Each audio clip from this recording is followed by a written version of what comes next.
Wagas Jepang bisyo.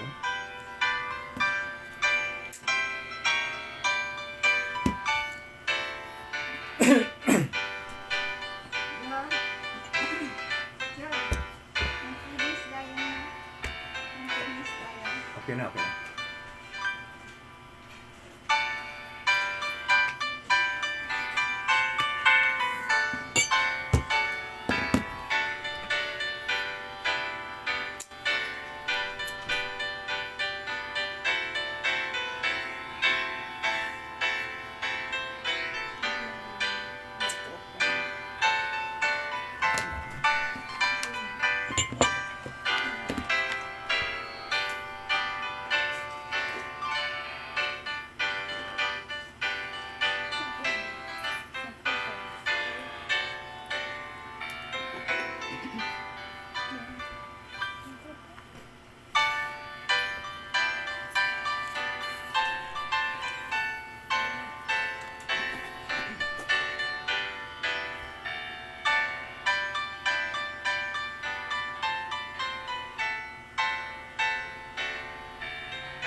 Hindi na siya. Hindi pa. Nakakapita ang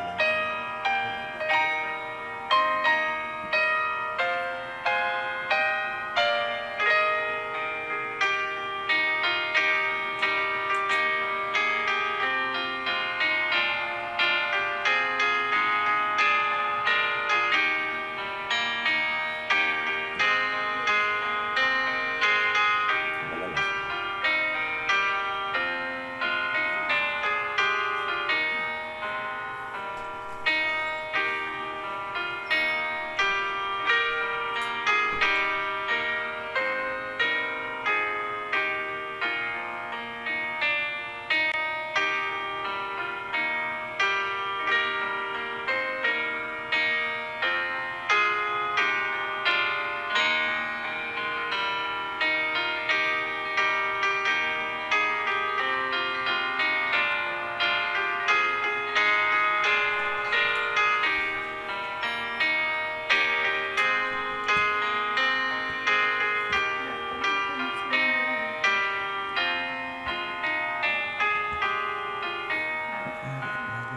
kita.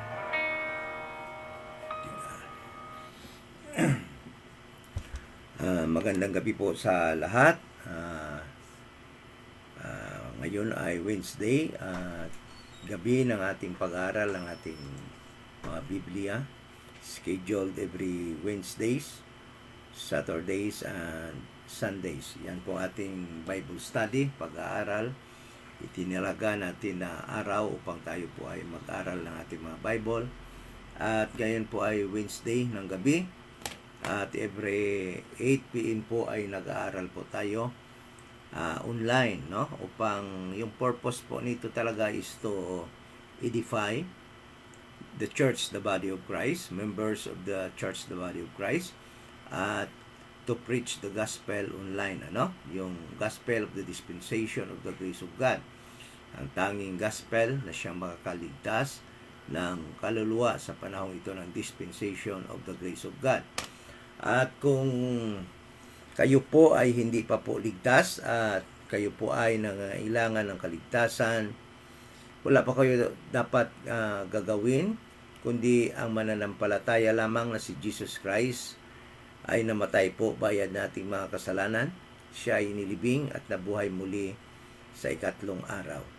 So, muli magandang gabi po sa inyo, sa ating lahat, sa ating mga kapatid in Christ, member of the church, the body of Christ, at sa ating mga friends, kung saan man po kayong dako ng mundo, at kung saan man kayo dito sa Pilipinas, ay salamat po. At nabigyan na naman tayo ng opportunity ng ating Panginoon to continue studying His Word. At yan po ang King James Bible 16:11. Yan po ang Biblia, yan po ang salita ng Panginoon na kanya pong priniserbar or na-preserve upang yan po ay ating matunghayan, mabasa at mapag-aralan, ma-inform po tayo sa mga salita ng Panginoon sa panahon ito ng dispensation of the grace of God. At talagang makita po natin ang kaalaman at yung pagka-powerful, all-knowing ng ating Panginoon po.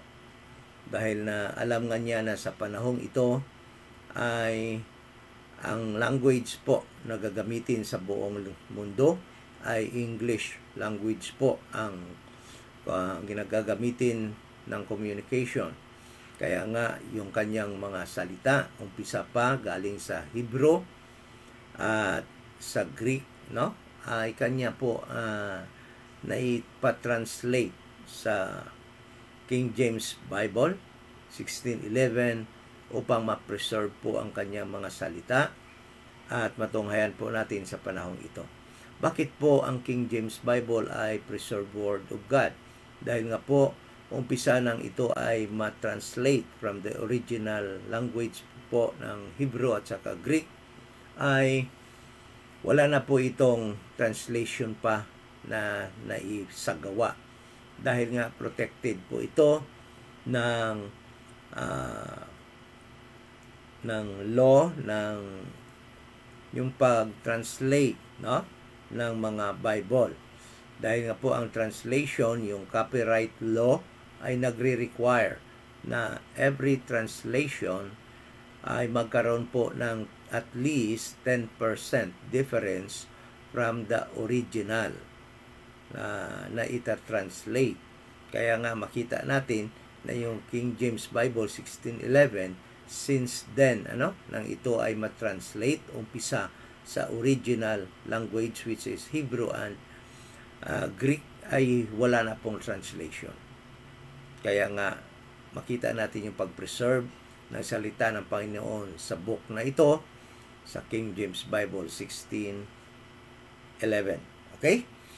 So, ngayong gabi po ay mag-aaral po tayo ng isang topic po na often tinatanong po, yung paano na lang kung hindi po tayo, yung tao ay hindi makasama sa rapture. Paano po ba siya maligtas? Or meron pa po bang kaligtasan ang isang tao na hindi makasama sa rapture? Lalo na po yung mga Gentile. Okay? Yan po ay sasagutin sa pag-aaral po natin ito ng ating mga Bible, King James Bible. Okay? So,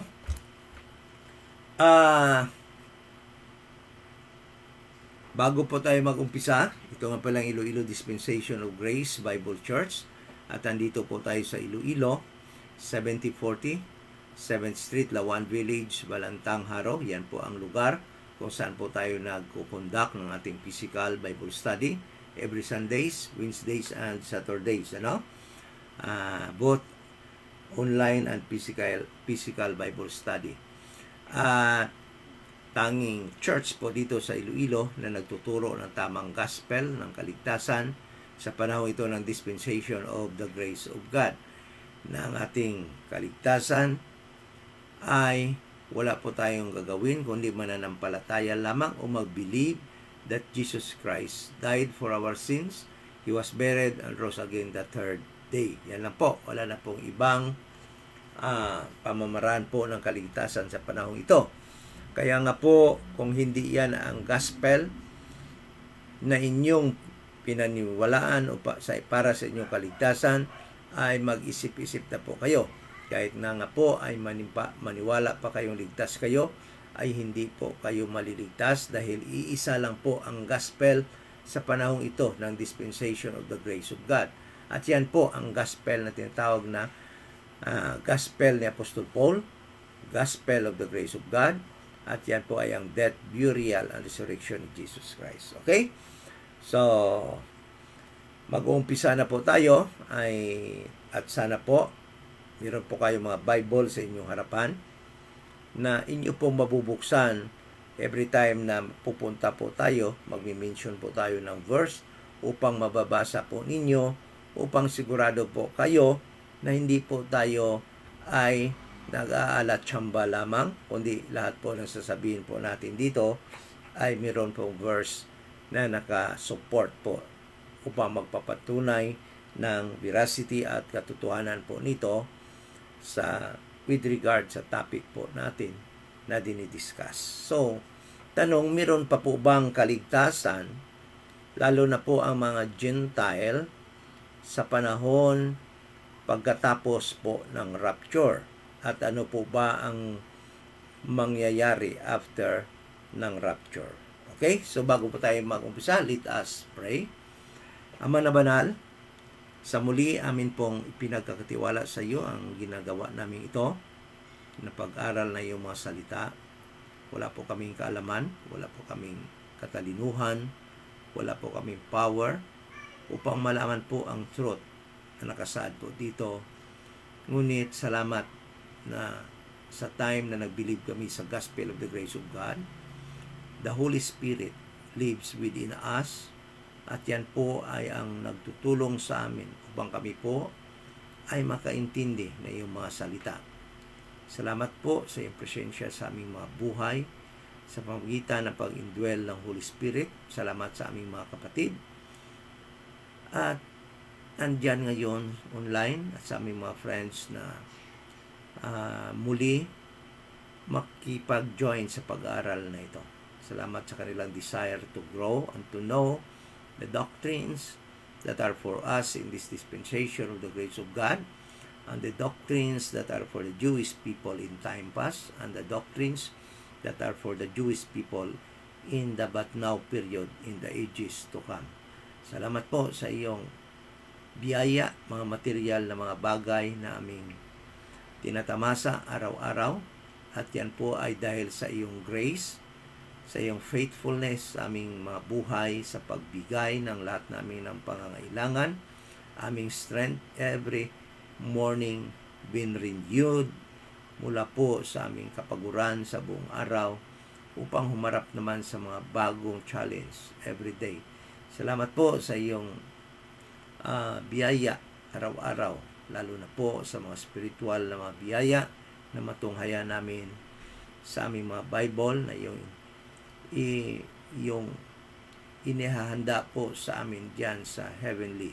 Salamat po sa muli, at yan ay aming pinapasalamatan sa pangalan ng aming Panginoong Hesukristo. Amen. So, ngayong gabi ay mag-aaral po tayo sa mga verses na siyang magpapatunay ng pamamaraan or mga bagay nating gagawin or gagawin ng mga taong maiiwan po ng rapture. Yung sasabihin ko po na mga bagay ito na dapat gagawin ng mga taong maiwan sa rapture. Ibig sabihin, hindi po makakasama sa pag-corporate rapture sa church, the body of Christ. Meron po kayong dapat gagawin upang maligtas sa panahong yan at makakaangkin pa rin ang kaligtasan. Ang study po na ito ay to give an overview sa mga bagay-bagay na dapat ninyong gawin pag andoon na po kayo upang kayo po ay maligtas. Okay? But this study ay hindi po nag-encourage sa inyo na pumunta or maiwan po kayo ng rapture dahil meron naman po palang kaligtasan doon sa panahon ng tribulation period. Ang study po na ito ay nagbibigay lamang ng hint, ng idea, ng truth sa mga bagay na inyong gagawin po kung kayo po ay maiwan ng rapture. But still this program ay hindi po nag-encourage sa inyo na magpaiwan po kayo sa rapture.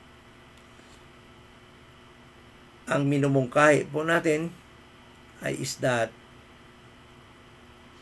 the best thing to do is to be with Christ during that event.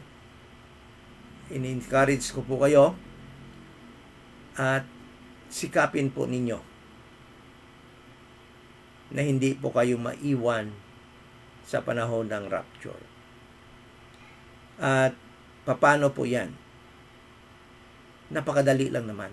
Alam nyo, wala talagang reason for you to be here at magtiis sa panahon ng 7 years tribulation. Because salvation is very easy. It was made by God very easy for us living in this dispensation of the grace of God. Nothing we can do to add the salvation of God, but as it was preached earlier, wala po kayong gawin but to believe the gospel of the grace of God, that Jesus Christ died for our sins, He was buried, and rose again the third day. Yun lang po. Bakit pa po kayo magpapaiwan? But in case na maiwan po kayo, ay sasabihin ko po sa inyo na ang next event in line after the rapture, after the fullness of the Gentiles, is the 7 years tribulation period. It is the beginning or the resumption of God's prophetic program to Israel that was postponed in Acts chapter 7 and 8. So, it is the resumption of God's program to Israel, the giving of the kingdom that was promised to Abraham, to Isaac, to Jacob, to Moses, and to David. But itong resumption na ito ng prophetic program will be the 7 years tribulation period. Okay? And sa panahong ito, it is called also Jacob's trouble. And alam naman natin na ang Israel, the remnant of Israel, the true is Jewish people, Israel of God. The Bible says that all of them will be saved. Okay? So, let us read. Let us read. Okay? Kaya yung concern talaga dito ay yung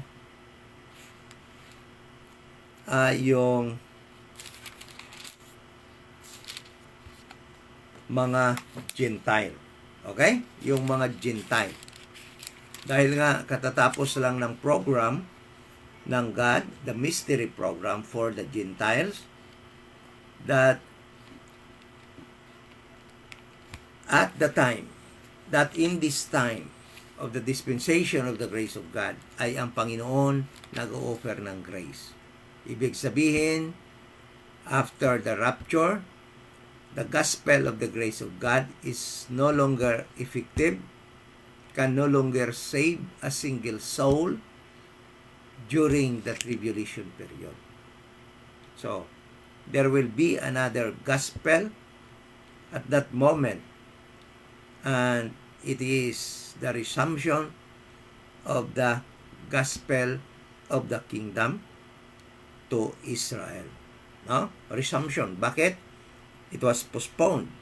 Kaya nga it will be effective again during the time sa tribulation period. Okay?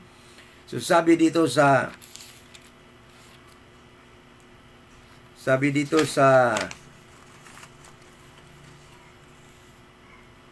Romans na all Israel will be saved. Okay? Dito sa Romans chapter 11 verse 25. Sabi dito, "For I would not, brethren, that ye should be ignorant of this mystery, lest ye should be wise in your own conceits, that blindness in Israel in part is happened to Israel until the fullness of the Gentiles." Okay? So, blindness is in Israel is now happening. Okay? They cannot see the gospel of the grace of God. But after that, in verse 26, "And so all Israel, after the fullness of the Gentiles," meaning the rapture of the church, the body of Christ, the end of the program of God to the Gentiles, the mystery program, then the church, the body of Christ, will be taken up to heaven. Then sabi dito in verse 26, that is the time that Israel shall be saved. All Israel shall be saved, as it is written, "There shall come out of Zion the deliverer, and shall turn away ungodliness from Jacob." From Jacob, Israel. The truth is, the 7 years tribulation period is called in the Bible Jacob's trouble. Okay? Jeremiah 30 verse 6 to 8. Jeremiah 30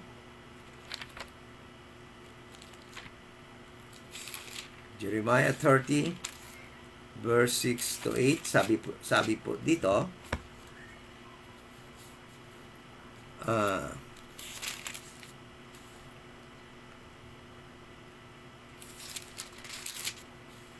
sabi po dito, as ye now and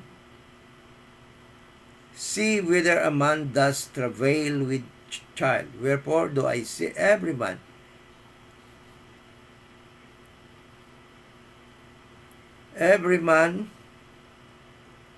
with his hands on his loins as a woman in travail, and all faces are turned into paleness. Verse 7, alas, for that day is great, so that none is like it.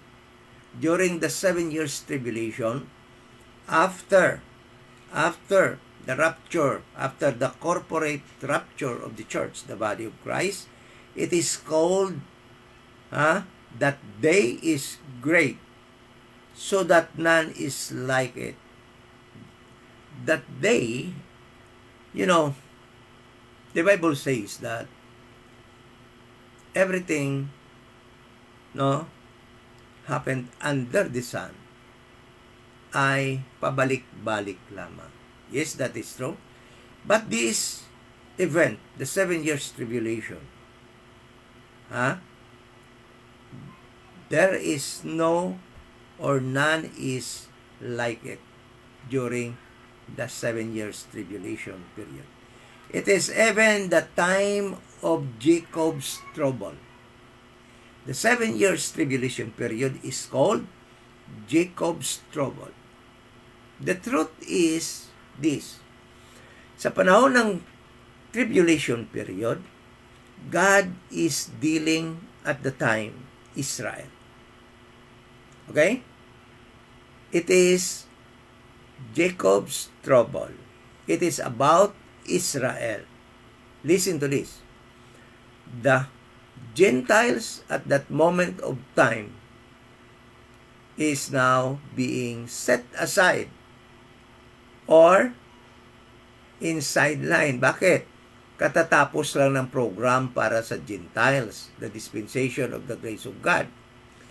At ang programa na nag-iipikto sa panahong ito ng tribulation period or Jacob's trouble is the prophetic program, and it is all about Israel, the purging of Israel's sin. Okay? Israel will be purged of sin at this moment of time. Okay? Ang Israel. This is the time that Israel will be baptized with fire.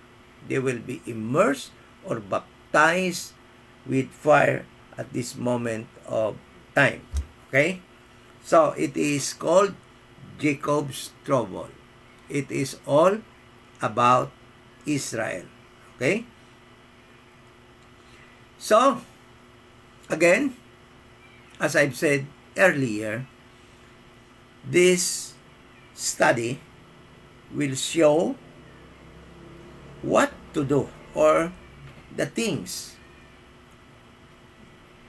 a person or people should do, so that they will have salvation in this period of Jacob's trouble, including more specifically the Gentile people whom God is not dealing at this moment of time sa panahon na ito ng Jacob's trouble. Okay? But again, I will remind you that this study do not encourage you to be in this period of time. dahil sa panahon pong ito ng 7 years tribulation period, napakahirap na po ng kaligtasan ng mga Gentile. Bakit po? Dahil nga po, ito ay para lamang na sa Israel na program. Ito yon ang pag-save sa remnant ng Israel. At ang mga Gentile po sa panahong ito ay hindi dinidil ng Panginoon dahil nga katatapos lang ng kanilang program, ng ating program na tinatawag na Dispensation of the Grace of God, in which sa panahon na yan, habang andito pa tayo sa panahon na yan, ay maliligtas po tayo sa napakadaling pamamaraan, at yan po ay ang pagbilib lamang sa death, burial, and resurrection ni Jesus Christ. Okay? Upang ma-immerse po kayo sa panahong ito ng tribulation period or Jacob's trouble, ay yan po ang resulta ng hindi po ng pagbilib sa gospel of the grace of God. Alam nyo, walang tao na makakapunta dito sa time ng Jacob's trouble or dispensation of the grace of God dahil nga makasalanan siya. Okay? Dahil siya ay kung anumang mga ibang kadahilanan. The only reason for people to be immersed in the 7 years tribulation period or Jacob's trouble, because he failed. That person failed to believe the gospel of the grace of God while it is still in effect. Okay? Habang epektibo pa yun. Kaya, I encourage you, those who are watching this program, na hindi pa nakakabilib sa gospel of the grace of God, magbilib na kayo. Dahil napakahirap po pag dumating na sa panahon ito ng panahon ng tribulation period. Okay? So sa panahon ito ng tribulation period, God will save the remnant of Israel. Lahat po sila. Meron pong mamamatay during the first 3.5 years. But they will be saved.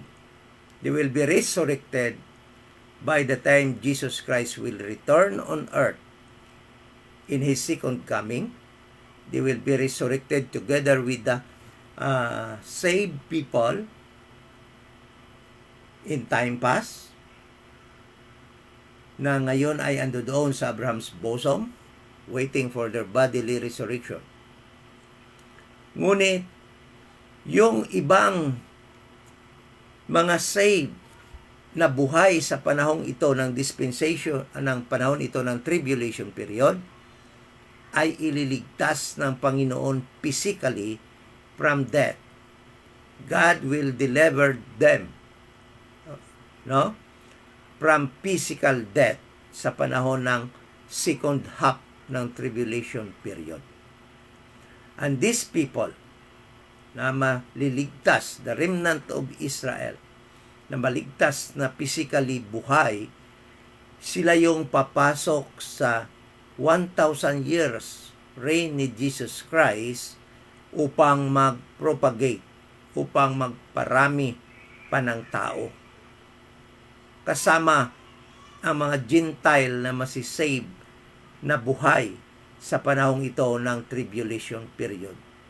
At alam nyo, lahat ng tao sa panahon na yan, na makapasok doon sa 1,000 years kingdom ni Jesus Christ na buhay, sila yung mag-propagate sa panahon na yan. Sila yung mag-multiply at dadami na naman. Ngunit yung mga namatay na bubuhayin pagdating ni Jesus Christ, they will reign with Christ in His 1,000 years kingdom as immortal beings sa kanyang 1,000 years kingdom. Okay? So, paano ba protektahan ng Panginoon yung mga Jewish people. So, ibig ko sabihin,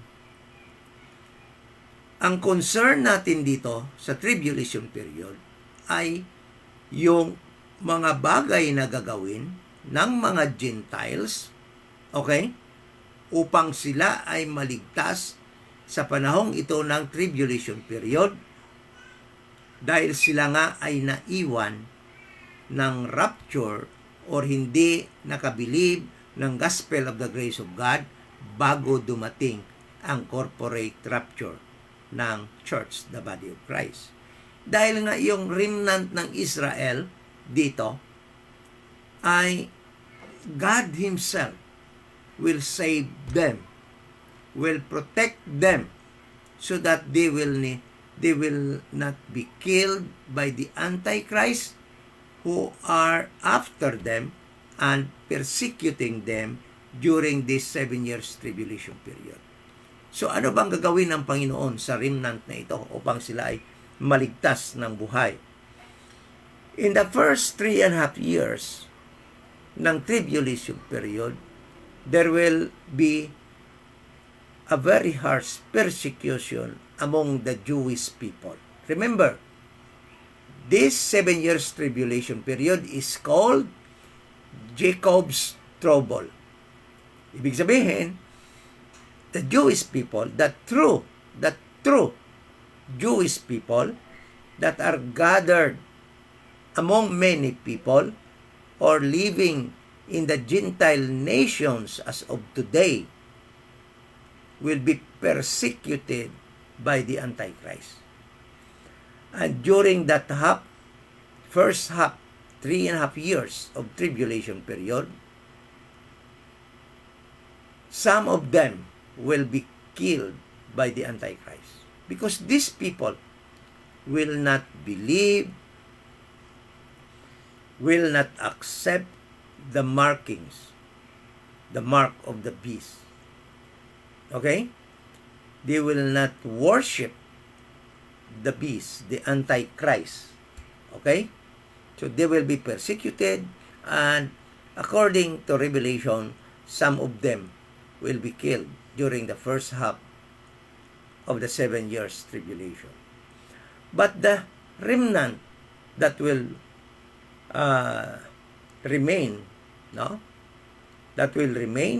will be protected by God in the second half, in the last or in the second 3.5 years of tribulation period, during the pouring of the wrath of God at the time. Okay? So sabi ng Revelation chapter 12 verse 14, Israel, Revelation 12:14, sabi dito, God Himself will provide salvation to them. Revelation, pasensya na ha, kasi yung bagong Bible ko yung ginagamit ko, medyo hindi ko pa kabisado ito. Kaya medyo matagal maghanap. Verse 14, sabi po doon, Revelation 12:14, and to the woman here is Israel, who just gave birth to a child. Okay? And to the woman were given 2 wings of a great eagle. Israel will be given 2 wings of a great eagle, that she might fly into the wilderness. God Himself will give 2 wings of a great eagle to Israel, to the woman, so that she might fly into the wilderness, so that Israel can escape, can flee to the wilderness, into her place, sa lugar niya. Where? Ano bang lugar ito? Where she is nourished for a time, and times, and half of times. It speaks of 3.5 years of nourishment, of feeding by God of Israel in her place.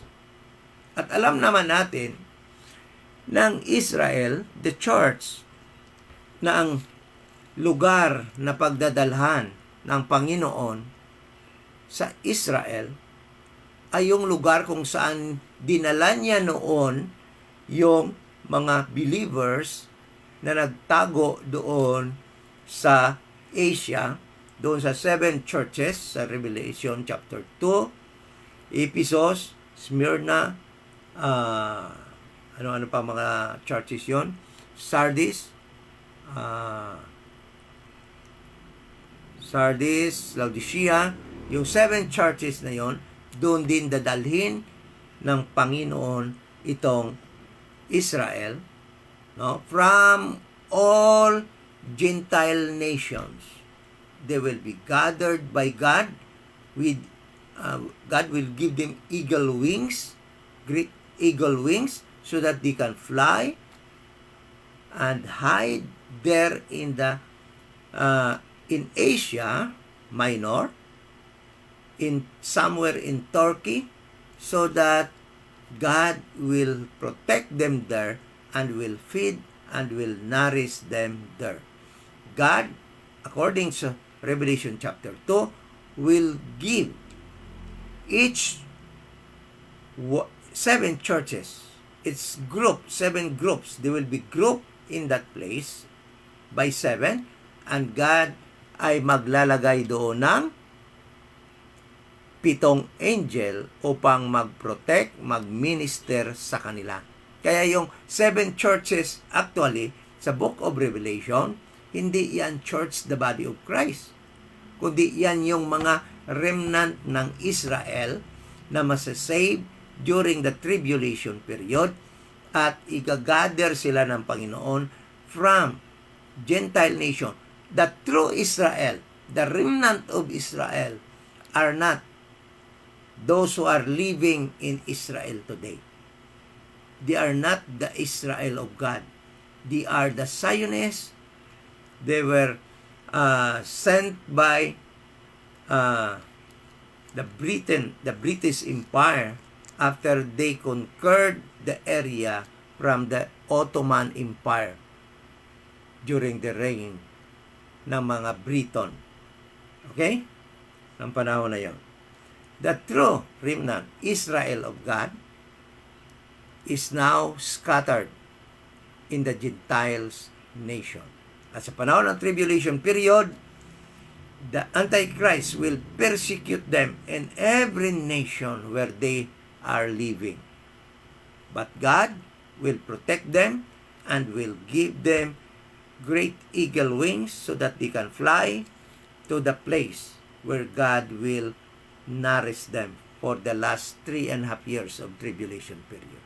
Okay, so the question, no problem with the Jewish people, the remnant at the time, because God promised that all Israel, the remnant of Israel, whom He will save and purge of their sins, God will save them all during the time. Kailangan kasi meron talagang maiiwan na mga buhay, natural pa na buhay, so that they can propagate in Christ earthly 1,000 years kingdom. Kaya sila yon. Then, the question, paano naman yung mga Gentiles na hindi nasama sa rapture of the church, the body of Christ? Meron pa ba silang kaligtasan? Yes. At yan yung ating pag-aaralan ngayon sa gabing ito. Remember that the Gentiles, those who are not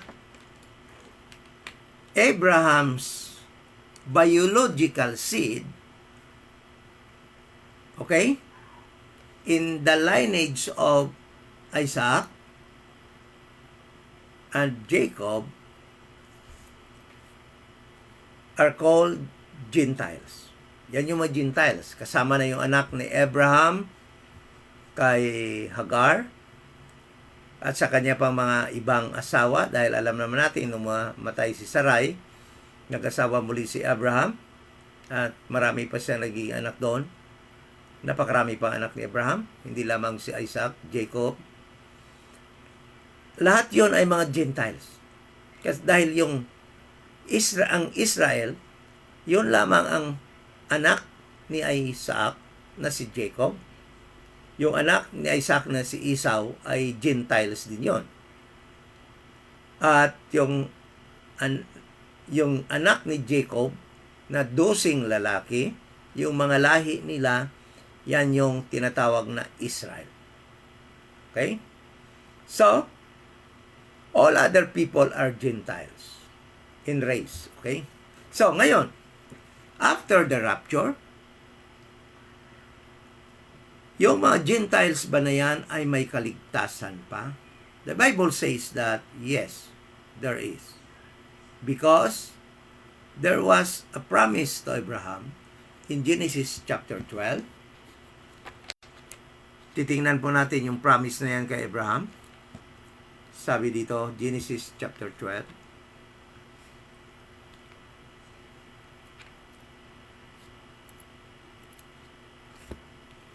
Genesis chapter 12. Hirap tong bago kong Bible.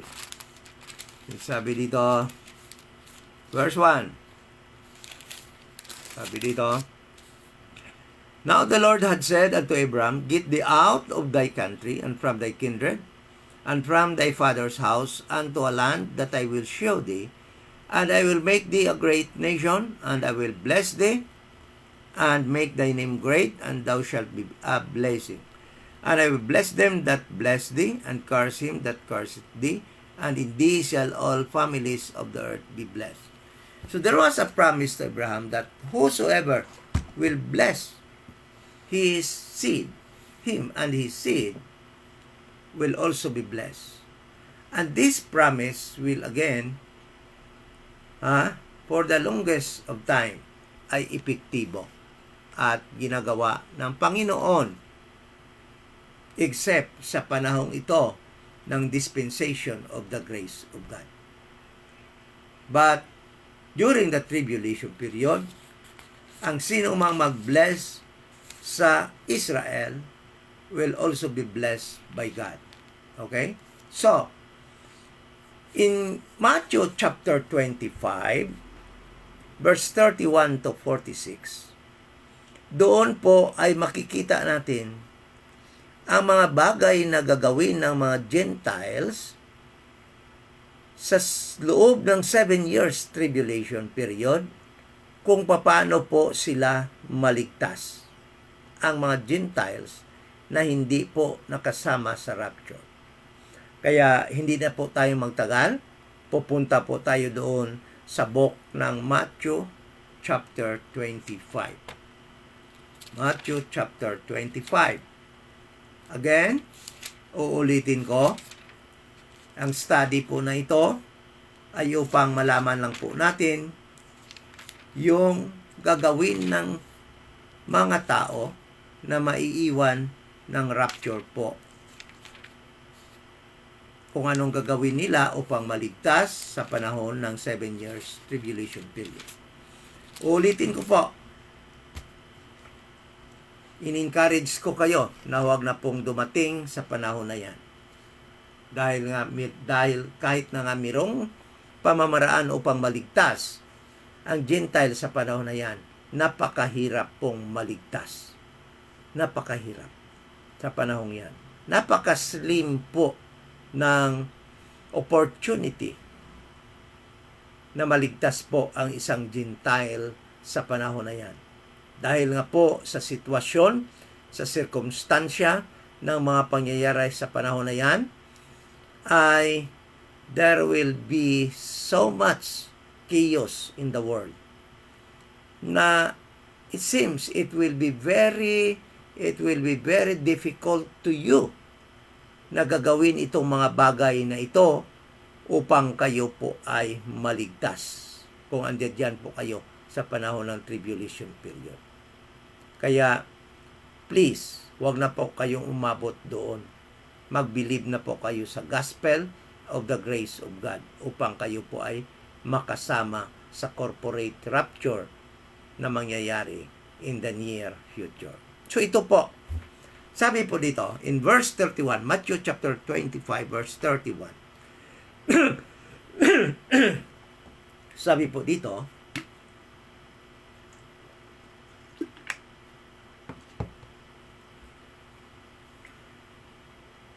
when the Son of Man shall come in His glory, question, kailan po ba itong panahon ng Son of Man, Jesus Christ, ay darating sa kanyang glory? Nasa kanyang glory na. Alam nyo, hindi pa po ito dumating.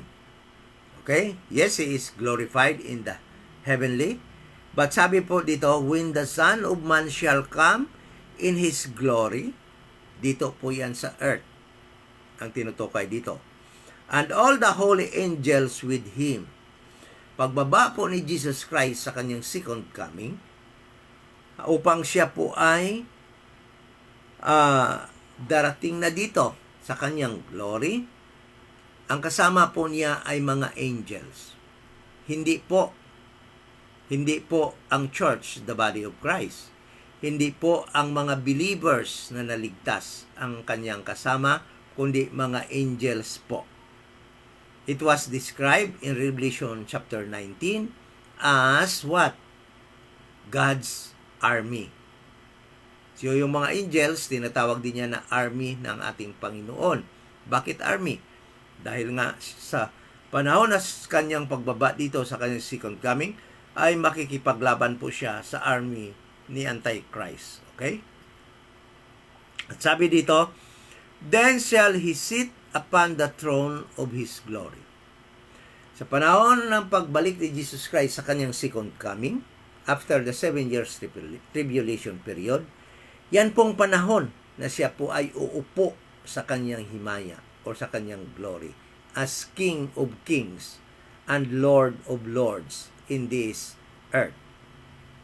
Sa ngayon po, si Jesus Christ ay hindi pa nakaupo sa kanyang glory as King of Kings and Lord of Lords.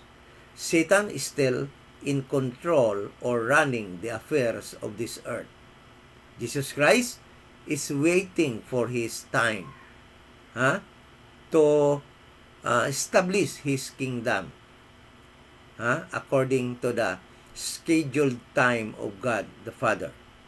So, verse 32, and before Him, this verse will give us the idea, okay, sa mga Gentiles, kung anong mangyari sa mga Gentiles after the 7 years tribulation period. And before Him shall be gathered all nations. So lahat ng tao sa lahat ng Gentile nations, alam mo, pagka nakabasa ka ng nations sa Bible, it does not refer to Israel as a country. But it refers to all Gentile nations. Gentile cities, countries is called in the Bible nations. Okay? Kaya pagka nabasa mo nations, ibig sabihin nun, ang tinutukoy niyan, lahat ng Gentile countries.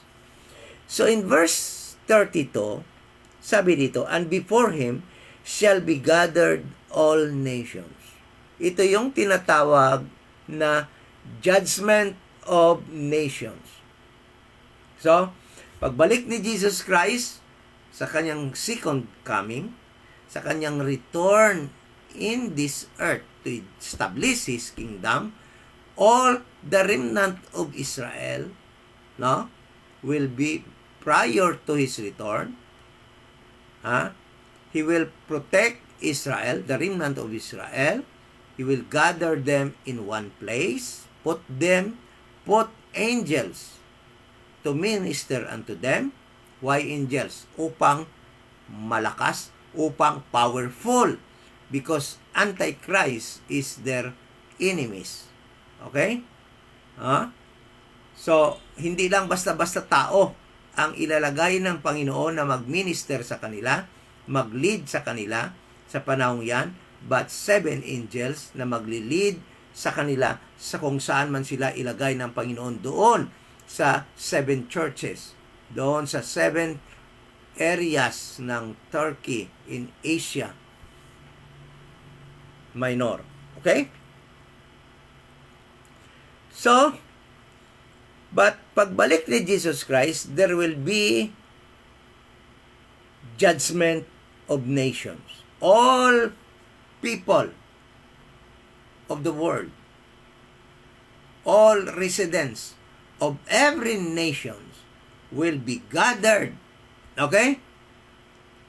Who will gather? His angels. Sabi dito, and before him shall be gathered all nations, and he shall separate them one from another, as a shepherd divided his sheep from the goats. So, the judgment of nations is this. All people of nations will be gathered in front of Jesus Christ, and Jesus Christ will do the dividing.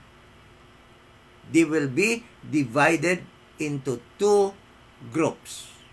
Okay? One is called sheep, the other is called goats. Okay? So that is what will happen during Christ's return when he judges the nations or the Gentile nations. Bakit hindi kasama ang Israel? Kasi nga yung Israel dito, ang totoong Israel will be saved. Saved na yan sila. Hindi na yan sila kasama sa judgment na ito ng nations, ng Gentile nations, because they are not Gentiles. Okay? So, only Gentile nations will be judged in verse 32. And they will be divided as one group or 2 groups. One at the right hand is called sheep, and at the left hand of Christ is called goats. Then shall the king say unto them on his right hand. Remember these are Gentile people. Okay? Na ginajudge ni Jesus Christ in judgment of nations. Verse 34. Then shall the king, verse 33, and he shall set the sheep on his right hand, but the goats on the left. Then shall the king say unto them on his right hand, Come ye, blessed of my Father, inherit the kingdom prepared for you from the foundation of the earth. So there are Gentiles who will be saved in this, after this 7 years tribulation period. Physically, these are the Gentiles who did not receive the mark of the beast. These are the Gentiles who will be called by Jesus Christ as sheep. Okay? Sheep. Ano yung sheep? Ibig sabihin, ay kanya nang tinuturing na kanyang mga tauhan. Kaya nga yung mga Israel tinatawag na sheep dahil tinuturing yan sila na mga katauhan ng ating Panginoong Jesus Christ. Okay? So, ibig sabihin, itong mga sheep na ito, Gentiles na nasa right side, na tinawag na sheep, they are saved during the tribulation period. They received not the mark of the beast. They did not worship the beast. Okay? Then, they are actually saved. Because of what they did during the 7 years tribulation. Ano bang ginawa nila during the 7 years tribulation? Ito yung dapat din ninyong gawin kung maiwan kayo sa tribulation period. Okay? Kung maiwan kayo ng rapture. Ito yung mga bagay na ito na inyo ring gagawin. Una, sabi dito, verse 34, Then shall the king say unto them on his right hand, Come ye, blessed of my Father, inherit the kingdom prepared for you from the foundation of the world. So the kingdom that they will be inherit ay yung kingdom, earthly kingdom ni Jesus Christ. So there are many Gentiles that will be saved in the 7 years tribulation period that will also live and inherit the earthly kingdom of Jesus Christ. And these people will be joined into Christ's Jewish people called sheep. Kaya nga tinawag na rin silang sheep. Okay? Verse 34 ay nagbibigay hudyat or kaalaman sa atin na ito sila ay mga ligtas during sa tribulation period na tinawag na mag-inherit ng earthly kingdom ni Jesus Christ. So, ano ba yung ginawa ng mga Gentiles na ito? Bakit sila naligtas? Verse 35, For I was an hungered, and you gave me meat. Okay? So, I was thirsty, and you gave me drink. I was a stranger, and you took me in. So, isa-isahin natin ito. In the tribulation period, lalo na sa second half of the tribulation period, okay?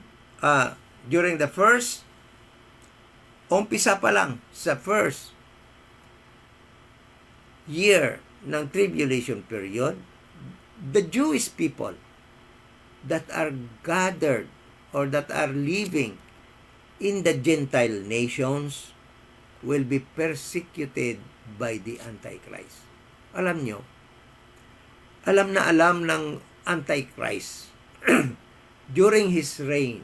Kung ang Antichrist ay mag-reign na during the 7 years tribulation period, magpakilala na talaga siya.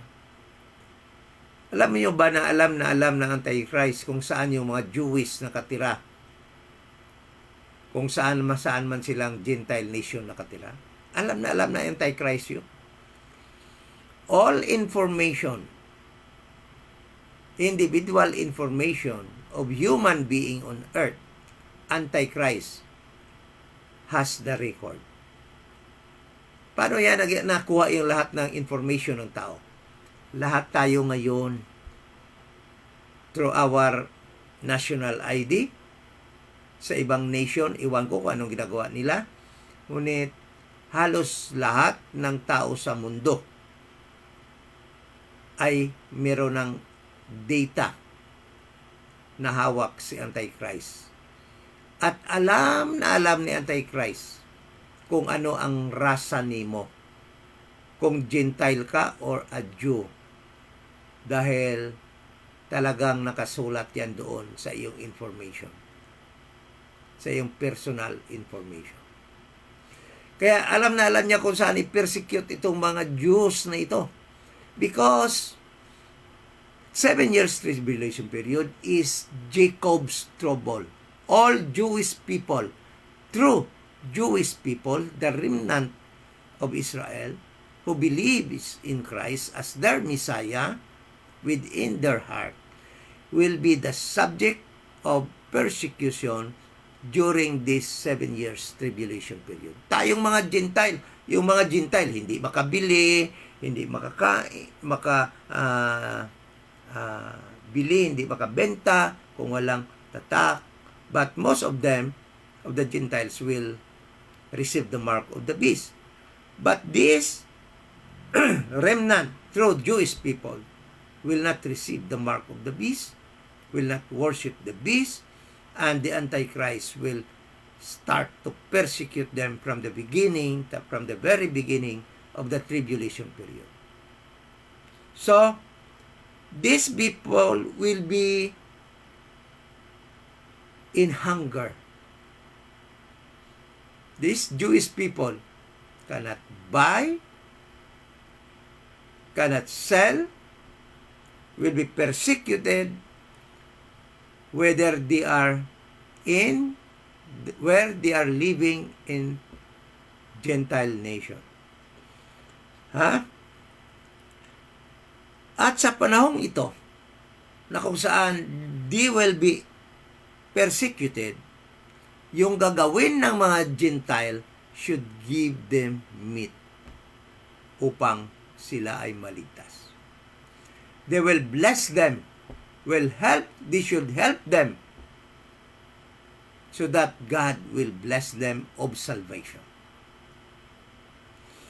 And this remnant of Israel will be in tears because they cannot buy water, they cannot sell. Okay? So they will be in tears, thirsty. The Gentiles should give them drink. Okay? They will be stripped of their clothes, their belongings, their properties.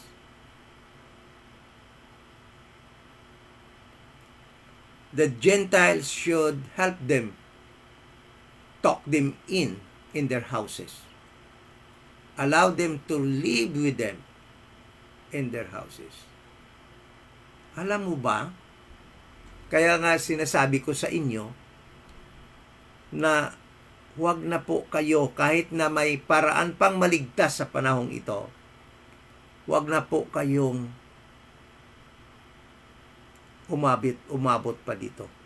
Dahil pag ginawa mo ito, pag tinulungan mo itong mga Hudiyo na ito, hahabulin ka rin at i-persecute ka rin ng kahit anong gobyerno kung saan ka man nakatira. Because all governments at this moment of time is under the rule, the command of the Antichrist. Okay? Naked and ye clothed me. They will be stripped of their clothes. Bibigyan mo sila ng damit. I was sick. They will be, during this time, those who are Jewish who will be sick at dadalawin ng mga Gentile, the Gentile will be saved. I was in prison at this moment of time of tribulation period. Many Jewish people that will be imprisoned by the Antichrist. But if the Gentile, whosoever Gentile who will visit them, will help them in prison, will be saved. Verse 37, Then shall the righteous answer him, saying, Lord, when saw we thee an hungered, and fed thee, or thirsty, and gave thee drink? When saw we thee a stranger, and took thee in, or naked, and clothed thee? Or when we saw thee sick, or in prison, and came unto thee? Verse 40, And the king shall answer, and say unto them, Verily I say unto you, inasmuch as ye have done it unto one of the least of these brethren, you have done it unto me. So, itong verse na ito dati hindi ko maintindihan. No? Thank God, no? I stumbled to rightly dividing the word of truth at nagiging malinaw po sa atin itong verse na ito. And the king answer, ibig sabihin, nung nagtanong na sila kay Jesus Christ, itong mga Gentile na ito, na tinawag na sheep dahil nga ligtas na sila. Lord, sila mismo nagtaka. Lord, saan ka ba namin nakita na naked ka, na tinulungan, na dinamitan ka namin? Saan ka ba namin nakita na nagutom ka, na pinakain ka namin? Saan ka ba namin nakita na nauhaw ka at binigyan ka namin ng mainom? Saan ka ba namin nakita na stranger ka at pinapasok ka namin sa aming bahay? Saan ka ba namin nakita na hubot-hubad ka at binigyan ka namin ng damit? Saan ka ba namin nakita na nagkasakit ka, na binigyan ka namin ng gamot or binisitahan ka namin? Sabi ni Jesus Christ, kung ginawa nyo ito, inasmuch as ye have done it unto one of the least of these my brethren. So, ibig sabihin ni Jesus Christ, kung ginawa nyo ito sa kahit isa na aking kapatid, one of my brethren, referring to the Jewish people, the true Jewish people, the remnant of Israel, that are living with you in your country, in your vicinity, in your village, then ginawa nyo din sa akin yan. At yan ang reason.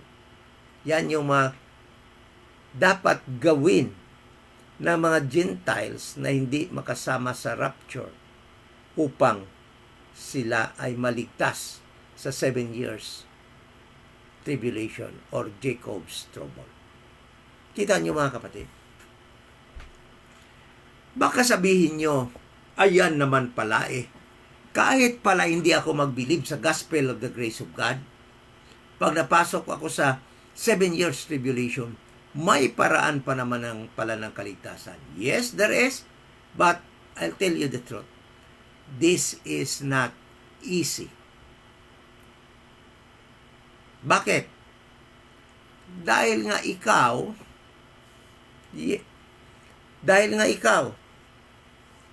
you are also busy running for your life. Listen, there will be so much calamities in this 7 years tribulation period. Tidal waves, earthquakes will occur. There will be famine. There will be so much pandemic. And it is hard to find a Jew in your area. Listen to this. Alam nyo ba yung mga Jew ay hindi naman sila ngayon talagang naglalabas at nagpapakilala sila ay mga Jew. Because alam naman natin that they are being persecuted everywhere, even right now. They are subject of persecution. Even right now, sa ngayong panahon ito, kahit na wala pa ang tribulation period. Kaya some of them are hiding their identity. So, it will be very hard for a Gentile to help a Jew during the 7 years tribulation. Number one, the Gentiles are also busy doing their affair, protecting themselves from famine, from pandemics, from earthquakes, from man-made calamities like HARP, yung mga sunog-sunog na yan, kagaya doon sa Australia, na mga nasunog na mga bahay, mga man-made lang yun. Merong pag-aralan nyo yan yung HARP. So, makita natin na ito yung mga bagay na dapat gawin ng mga Gentiles upang maligtas sa panahon ng tribulation period. Pag nakakita ka ng Jew, tulungan mo because the Jew at this moment of time will be the primary subject of persecution. Remember again, I will again say this. The 7 years tribulation period is called Jacob's trouble. There will be so much trouble if you are a true Jewish in this dispensation, or in this 7 years tribulation. Gentile hindi gaano eh. Alam niyo ba na hindi gaano yung trouble dito na ang kinama Gentile? Hindi so much. Hindi kagaya ng mga Jewish people sa panahon ito ng 7 years tribulation. Kaya nga tinawag itong Jacob's trouble dahil nga sila talaga ang nasa trouble sa panahong ito. But the remnant will be saved, will be protected by God. Okay?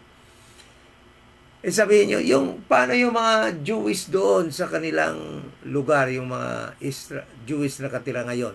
Alam nyo, hindi totoong mga Jewish yun, yung nakatira ngayon sa Israel. They are Zionists. Tingnan nyo yung mga mukha nila. Ha? Hindi yan mga Jews. Hindi yan mga totoo na Jew. Mga Amerikano yan eh. Mga Briton yan eh. Diba?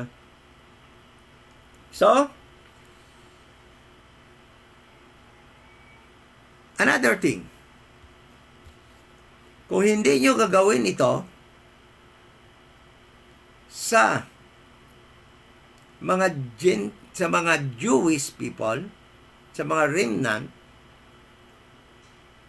sa panahon ng tribulation period, then during the judgment of nations, you will be separated from those who help the remnant.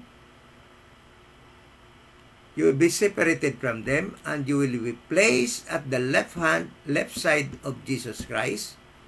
You will be called goats, and you will be cast, you will be thrown into the lake of fire alive. Alam nyo? Napakahirap. Napakahirap ng maligtas sa panahong ito. Pag nagkataon na maligtas ka, physically, ngunit hindi ka naman nagtulong sa kahit isang Hudeo during the time of 7 years tribulation period, during the judgment of nations, alam ni Kristo na hindi ka man lang tumulong sa kahit ni isang Jew sa panahon na yan, then you will be separated. You will be put at the left side of Jesus Christ during the judgment of nations. Then, what will happen to you? You will be punished, no, with everlasting punishment. But those who help the Jews during the tribulation period, lahat ng tumulong sa mga Hudyo will be saved and will live with Christ in His 1,000 years kingdom, and they will propagate. Okay? No, they will procreate during the time. At sila yung magjo-join sa mga remnant of Israel na masave din physically. Sila yon, ma-include sila sa Israel, and they will be called what? Sheep. Meaning God's people who will join Him in His earthly kingdom for 1,000 years. Listen to this. Verse 20, verse 40, verse 41. Then shall he say also to them that them on the left hand, depart from me, ye cursed, into everlasting fire. So, where shall these people will be thrown? Into the everlasting fire, prepared for the devil and his angels. the saved Gentiles who helped the remnant of Israel during the tribulation period. Ano sabi? In verse 34, blessed of my Father, come ye, blessed of my Father, inherit the kingdom prepared for you from the foundation of the world. Ito yung mga Gentile na nasave, na hindi namatay sa tribulation period, ngunit hindi tumulong sa Israel or sa remnant of Israel. Anong sabi dito? Then shall he say unto them on the left hand, depart from me, ye cursed, into everlasting fire, prepared for the devil and his angels. These Gentile people who are not saved during the tribulation period because they did not help Israel, they did not feed Israel with meat, they did not give Israel clothes to wear, they did not give water to Israel to drink, they did not welcome Israel in their homes during the persecution, during the Jacob's trouble, will be cast into hell together with the devil and his angels. They will be fellowshipping with the devil and his angels in the everlasting fire. Reason, bakit hindi sila ligtas? Yung tinatawag na goats. For I was an hungered and ye gave me no meat. The opposite ng ginawa ng mga naligtas. Ano pa? I was thirsty and ye gave me no drink. I was a stranger and ye took me not in your house. Naked and ye clothed me not. Sick and in prison and ye visited me not. The opposite of what the saved Gentiles did. Yan yung ginawa nitong mga unsaved, nitong mga goats. Then shall they also answer him, saying, Lord, when saw we thee an hungered, or thirst, or a stranger, or naked, or sick, or in prison, and did not minister unto thee? Verse 40, 5, then shall he answer them, saying, Verily I say unto you, inasmuch as ye did it not to one of the least of this, ye did it not to me. Verse 46, listen. And they shall go away into everlasting punishment, but the righteous into life eternal. So, lahat sila ay itatapon sa fire, sa impyerno, sa hell. Buhay. Listen to this, buhay silang itatapon. Kasi mga buhay ito sa tribulation period na hindi namatay physically sa tribulation period. So itong mga goats na ito, sinabihang depart from me. And these goats will be, sabi dito, go away. All they shall go away into everlasting punishment. Verse 41, depart from me, ye cursed, into everlasting fire. So what will happen to them? What God, Jesus Christ, will do to them during this judgment of nations? Yung mga ligtas will inherit the Christ's earthly kingdom together with the Jewish people, those who are saved in prophetic program.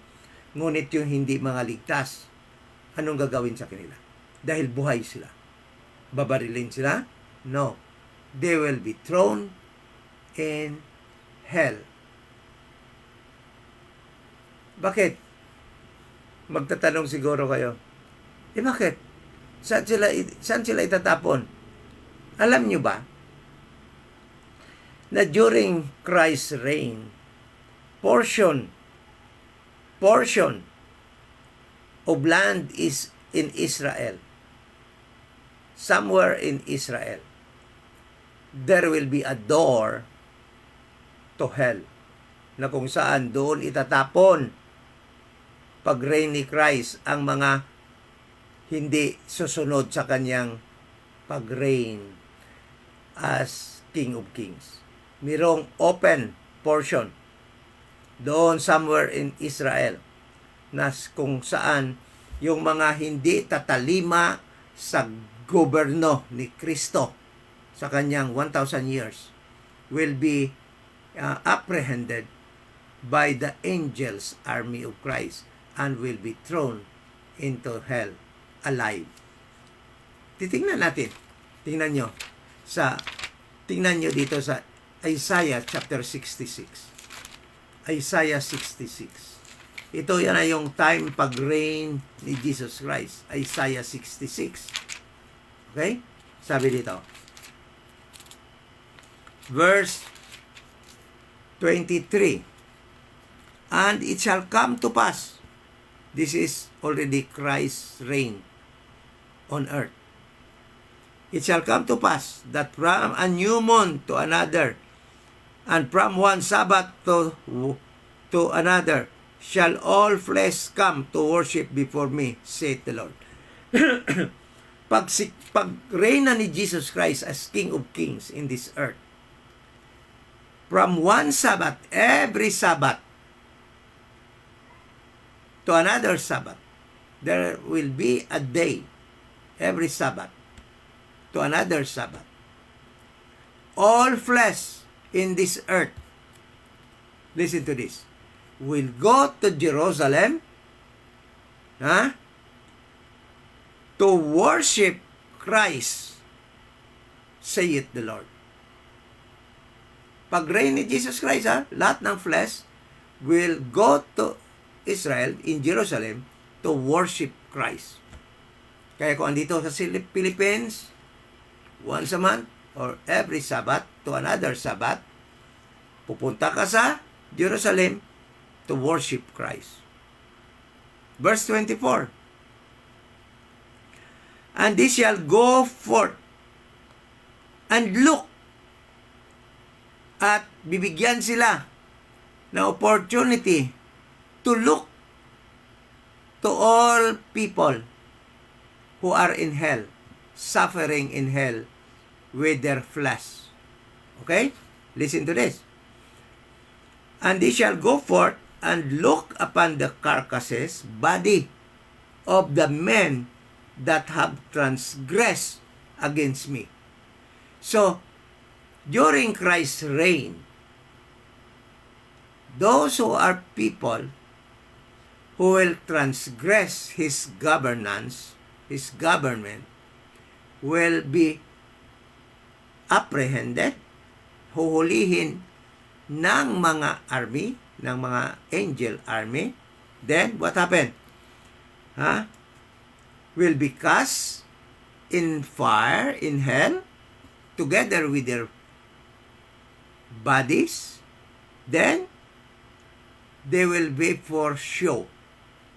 Ipapakita sila habang nagtitiis doon sa hell, alive. Kaya nga alam nyo, pag reign ni Christ, takot na takot yung mga tao mag-rebelde kay Kristo. Maganda ang pagpatakbo ni Kristo. Lahat ay o-obey kay Kristo. Pag hindi ka nag-obey, huhulihin ka at itapon sa hell, buhay, at gagawin kang show o gagawin kang sample. Ipapakita ka na nagtitiis doon sa hell alive.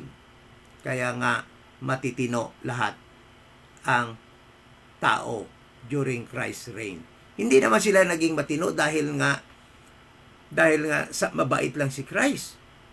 Alam nyo, kahit anong bait na mag-lead sa atin, rebelde talaga yung puso ng tao. Kaya during Christ's reign, He will reign with a rod of iron in His hand. It speaks of strong government.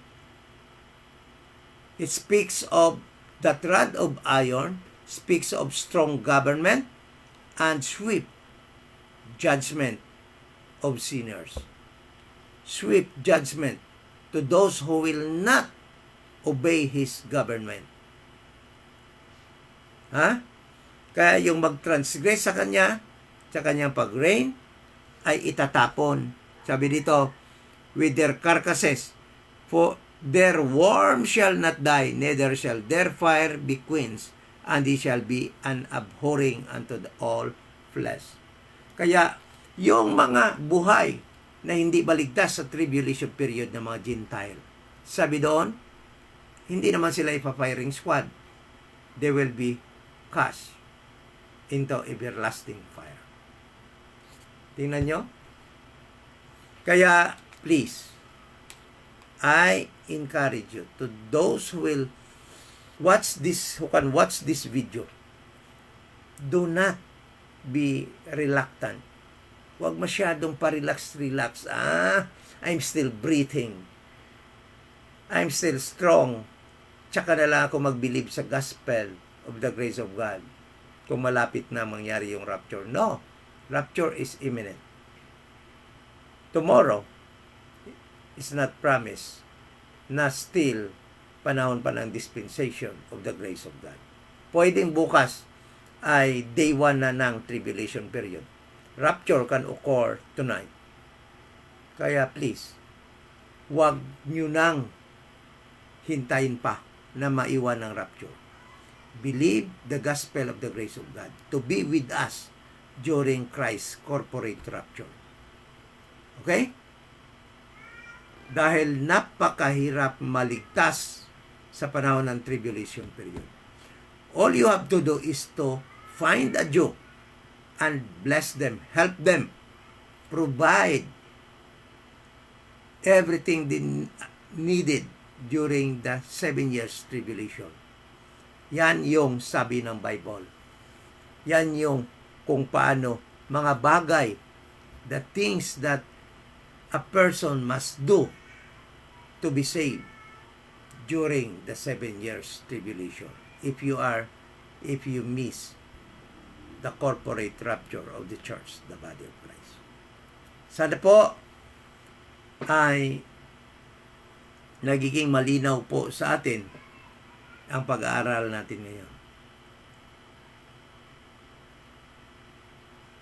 Sana po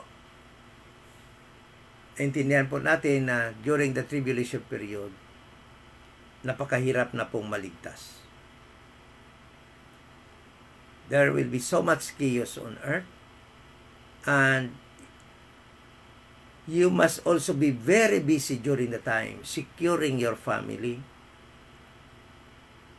providing your family. The food will be scarce, there will be sickness, and there will be no opportunity for you to find a Jew and help him. If there is, iwan ko lang kung magiging masaya kayo sa pagtulong pa sa kanila. Dahil nga kayo din hirap na hirap. Kaya, huwag na po maghintay pa ng maiwan ng rapture. Believe Jesus Christ died for your sins. He was buried and rose again the third day to be with us during Christ's corporate rapture of the church, the body of Christ. Magandang gabi po sa lahat. Salamat po sa inyong pag-join sa ating Bible study sa gabing ito. At tingnan po natin, God willing, ay patuloy po tayo sa ating gawain sa darating na Saturday, 8 p.m. po, alas 8 ng gabi. Sana po naging malawanag po sa atin ang Bible study na ito. At salamat po sa inyo lahat na nag-join sa ating Bible study. Biblical Cosmology, salamat po sa inyong pag-join. Brother Vance Dwin Simonsole, Sister Jane Manos, Brother Caleb, salamat po sa inyong faithfulness sa pag-join sa ating Bible study. Si Sister Evelyn Superable, salamat po pag-join mo. RD, agree. At sino pa ba nag-join sa atin? Brother Julius Ostia from Mindanao, Leeds In. Salamat sa pag-join din po. Brother Roger Asuncion, salamat sa pag-join. Brother Jerome, RD Jern, Sister Shirley Rogando from Bicol, Salamat po. Magandang gabi po sa inyo dyan. Brother Jimmy Justiniani from Mindanao, salamat po. Arlene Hison, Sister Arlene Hison from Manila, Luzon.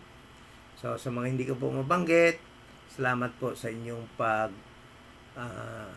join sa ating Bible study. Mali Wilaysot. Tama ba yung pa-pronounce ko? Salamat po. At magandang gabi po sa inyo. Yung kamag-anak ko ito isa, Chona Bardoquillo. Salamat po sa pag-join po ninyo. Ano po yung comment ni Ma'am Chona? Tingnan natin. So muli, let us pray and close this Bible study. Father God, thank you so much sa gabing ito. Salamat sa mga kapatid. Salamat sa mga salita, mga verses na nagpapatunay po ang katotohanan ito, na meron pa namang kaligtasan, although meron po napakahirap na sa panahong yan na magawa po namin. Kaya po I encourage na sana yung mga makapanood ng Bible study na ito na hindi paligtas, makabilib sa gospel of the grace of God, upang maka-join po kasama namin sa corporate rapture na mangyayari in the near future. Salamat po at magandang gabi sa lahat. In Jesus' name, Amen.